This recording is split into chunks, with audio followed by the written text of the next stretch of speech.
Hello everyone and welcome to my YouTube channel. आज हम लोग क्लास 12 इंडियन इकोनॉमिक डेवलपमेंट का चैप्टर 1 स्टार्ट करने जा रहे हैं, जिसका नाम है Indian economy at the time of independence.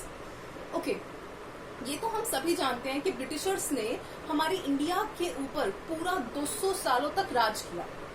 अब ब्रिटिशर्स ने पूरे 200 सालों तक इंडिया में राज किया, तो ब्रिटिशर्स का बहुत ही बुरा इम्पैक्ट पड़ा था इंडिया पर, ये भी हम सब लोग जानते हैं। 1757 से पहले इंडिया को सोने की चिड़िया कहा जाता था। ऐसा क्यों कहा जाता था सोने की चिड़िया? क्योंकि उस टाइम पर हमारी इंडिया बहुत ही ज्यादा इंडिपेंडेंट थी, हमारी इंडियन इकोनॉमी बहुत ज्यादा प्रॉस्पेरस थी, सेल्फ रिलायंट थी। लेकिन 1757 में जब ब्रिटिशर्स ने इंडिया को रूल किया, उसके बाद हमारी इंडियन इकोनॉमी हो गई बहुत ज्यादा स्टैग्नेंट, बहुत ज्यादा बेकार। फाइनली 200 सालों के बाद 15 अगस्त 1947 को हमें मिली आजादी।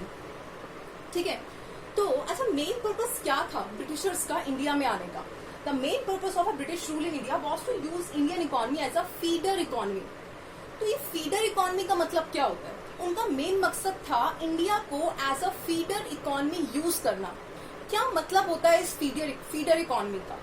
सुनो, फीडर इकोनॉमी का मतलब होता है कि जैसे कोई एक इकोनॉमी ना सिर्फ दिए जा रही है दूसरी इकोनॉमी को। लाइक जो ब्रिटिशर्स थे वो इंडिया से सब कुछ ले रहे थे, मतलब एक तरह से इंडिया जो है वो ब्रिटिशर्स को फीड कर रहा था, उसके बदले ब्रिटिशर्स कुछ नहीं दे रहे थे इंडिया को। तो इसको बोला जाता है फीडर इकोनॉमी। तो इंडिया उस टाइम पर यही हो गया था, ब्रिटिशर्स इंडिया में कुछ नहीं ला रहे थे, कोई पॉजिटिव नहीं, कुछ सिर्फ क्या हो रहा था, इंडिया को as a feeder economy use कर रहे थे। ठीक है जी। तो अच्छा, हम बार बार इस चैप्टर में पढ़ेंगे कॉलोनियल रूल। तो क्या मतलब होता है इस कॉलोनियल रूल का? बेटा, कॉलोनियल रूल का मतलब काम करते हैं, डेफिनेशन के साथ देखते हैं। It refers to a system of political and social relations between two countries of which one is ruler and the other is colony. ये क्या होता है? कॉलोनियल रूल वो रूल होता है जहां पर दो कंट्रीज होती हैं और एक कंट्री एज अ रूलर काम करती है और दूसरी कंट्री को हम लोग बोलते हैं कॉलोनी।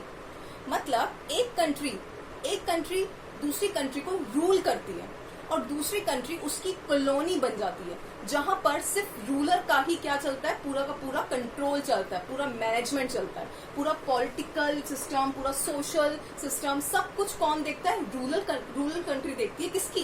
किसके ऊपर? कॉलोनी जो कंट्री है उसके ऊपर। बात समझ आई? ओके। अच्छा, एक क्वेश्चन ना 3 मार्क्स में बार बार एग्जाम में आ जाता है कि what are the characteristics of Indian economy before British rule. मतलब बिफोर ब्रिटिश रूल, जब ब्रिटिश रूल नहीं था उस टाइम पर हमारी इंडियन इकोनॉमी कैसी थी, या फिर इसको आप प्री कॉलोनियल रूल भी बोल सकते हो। प्री कॉलोनियल रूल का मतलब क्या होता है? जब कॉलोनियल रूल नहीं था, जब ब्रिटिशर्स इंडिया में नहीं आए थे, उससे पहले का जो रूल होता है उसको बोला जाता है प्री कॉलोनियल रूल। तो उससे पहले हमारी इंडियन इकोनॉमी कैसी थी, आओ देखते हैं। मैंने आपको बताया कि हमारी जो इंडियन इकोनॉमी थी वो बहुत ज्यादा इंडिपेंडेंट थी, बहुत ज्यादा सेल्फ रिलायंट थी और एक प्रॉस्पेरस इकोनॉमी थी। ठीक है, मतलब हम अपना बिल्कुल बढ़िया, सब कुछ फर्स्ट क्लास चल रहा था। मतलब हम लोग बिल्कुल इंडिपेंडेंट थे, हम लोग अच्छा खासा हम लोग ट्रेड कर रहे थे। हमारी जो पड़ोसी देश हैं जैसे कि यूरोप, एशिया में तो हम लोग खुद ही हैं, एशिया, यूरोप, उनके साथ हमारा अच्छा खासा ट्रेड चल रहा था। ठीक है। दूसरा, एग्रीकल्चर उस टाइम पर इंडिया का एक मेन सोर्स ऑफ लाइवलीहुड होता था। कैसे? बेटा, 85% ऑफ पॉपुलेशन इंडिया की क्या करती थी? एग्रीकल्चर करती थी, और बिल्कुल बहुत ही बढ़िया चल रहा था हमारा उस टाइम पे एग्रीकल्चर। मतलब घर, कहते हैं ना, घर घर में हर एक बच्चा क्या कर रहा था? एग्रीकल्चर कर रहा था। तो वो यही काम था। 85% ऑफ पॉपुलेशन हमारी किसमें एंगेज थी? एग्रीकल्चर में एंगेज थी। ठीक है जी। दूसरा, इंडिया जो था ना उस टाइम पर बहुत ही फेमस था हैंडीक्राफ्ट के लिए। आप देखते हो हमारे इंडिया के लोग वैसे ही इतने टैलेंटेड होते हैं, भाई हाथों से ना बहुत तरीके का सामान बना लेते हैं हम लोग। ठीक है, तो उस टाइम पर इंडिया में हैंडीक्राफ्ट इंडस्ट्री बहुत ज्यादा फेमस थी, बहुत ही ज्यादा फेमस थी। और हम लोग अपने हैंडीक्राफ्ट इंडस्ट्री से ही क्या कर रहे थे?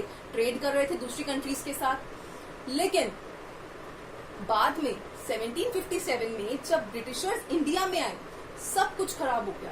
हमारी हैंडीक्राफ्ट इंडस्ट्री जो कि छोड़नी स्टार्ट कर दी लोगों ने, हमारा एग्रीकल्चर सेक्टर जो कि बहुत ज्यादा स्टैग्नेंट हो गया, बहुत ज्यादा पिछड़ गया।